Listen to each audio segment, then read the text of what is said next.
Welcome to this explainer.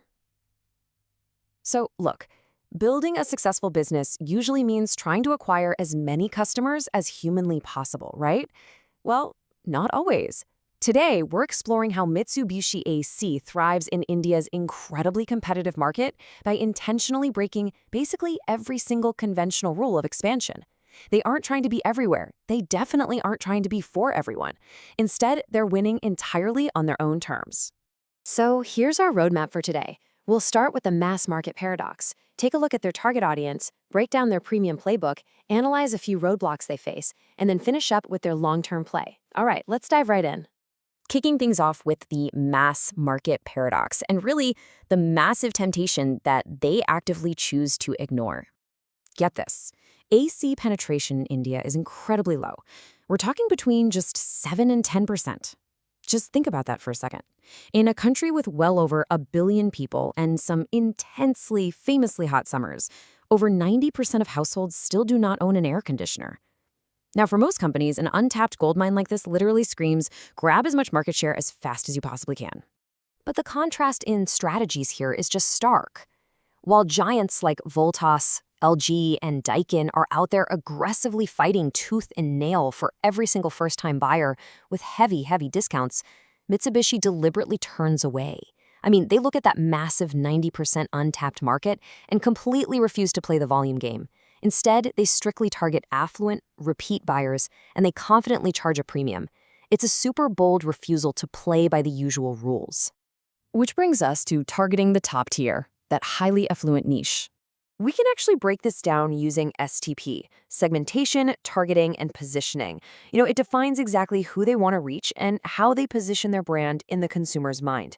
Sure, it's a foundational framework, but Mitsubishi applies it with absolute surgical precision. They know exactly who their audience is, and honestly, more importantly, they know exactly who their audience is not. So they focus entirely on a tiny, highly affluent slice of the demographic. Marketers classify these as SEC and A-plus households. These are quality-conscious buyers who value top-tier Japanese engineering way more than a bargain price. Usually, these are folks buying their second or third AC. They've already experienced the absolute nightmare of a cheap unit breaking down in the middle of a heat wave, right? And now, they just want whisper-quiet operation and total reliability. Mitsubishi positions itself as the ultimate upgrade.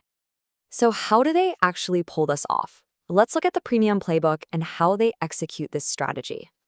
Mitsubishi uses the classic 4 Ps of marketing: product, price, place, and promotion, but they use them as highly precise tools to execute their premium playbook. They don't just say they're premium, they weave it into literally every single touchpoint of the business. Let's start with the product itself. They focus heavily on durability and performance consistency. We are talking about tropical compressors specifically built to withstand intense Indian ambient temperatures without tripping. Basically an AC built like a tank. They focus on true 5-star energy efficiency, and they're even expanding local manufacturing down in southern India to maintain supply without compromising that top-tier reliability. Make no mistake, they're selling a precision instrument here, not just some plastic box that blows cold air. And when it comes to price, well, they sit in a very high band. Typically, you're looking at between 50,000 and well over 100,000 rupees. And they don't apologize for being expensive, not at all. They want you, the customer, to do the math on the total cost of ownership. They're saying, yes, you pay more upfront, but with extreme energy efficiency, longevity, and way fewer repair bills, it actually pays for itself. They absolutely refuse to engage in those aggressive discounting wars. In terms of promotion, their strategy is just as restrained. During the Indian summer, the airwaves are usually flooded with these loud, high-decibel ad wars, especially around the IPL cricket season. Everyone is just shouting for attention. But Mitsubishi? They step back. They use restrained corporate messaging, focusing on technology, reliability, and long-term sustainability. You'll often see themes like being India's partner for a sustainable future. They rely incredibly heavily on word of mouth because a satisfied customer becomes their best and absolutely most credible advertisement.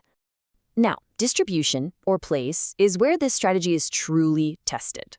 While a typical mass brand wants maximum numeric reach, pushing boxes into every single store and heavily onto e-commerce, Mitsubishi heavily restricts their network. We're talking just over 1,000 controlled offline dealers. Why?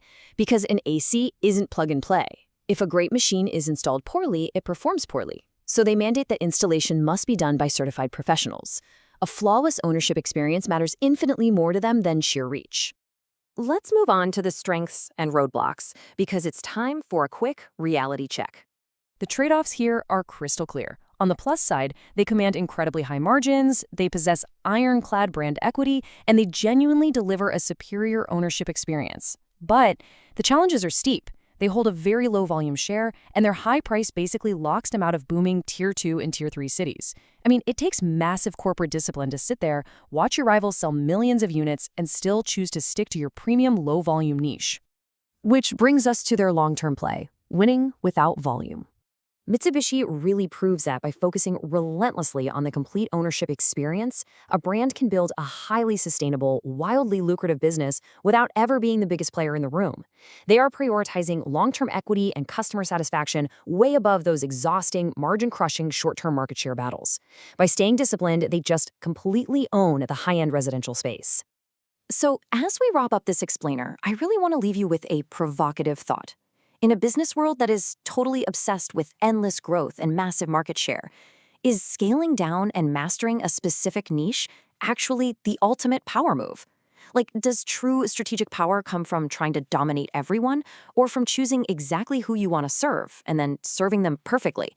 It's definitely a fascinating question to ponder. Thanks for joining me to explore this strategy.